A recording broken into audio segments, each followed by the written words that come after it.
Hey guys, it's me, Doomboy. Haha! I'm back.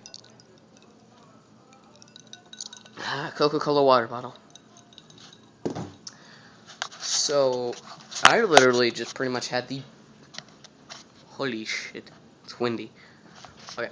I literally pretty much just had the best Christmas ever. I don't know if you can see it, but right there, my finger is, that is my horse. My new horse. Literally, mine. Uno. Nobody else's. Mine. And so, I was like totally blown. It was like, you know, in the cartoons.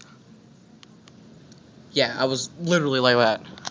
And, but we had a few problems because, I don't know if you guys can see this gate right here. This metal one right there.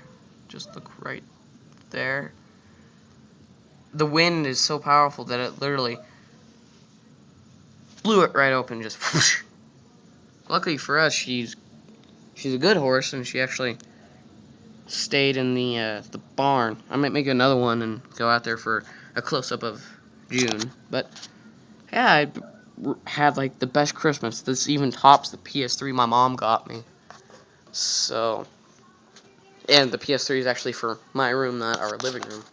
So yeah, I'll probably make another video later with the horse, you know, closer so you can see her. Depending on how the wind is. Alright, bye.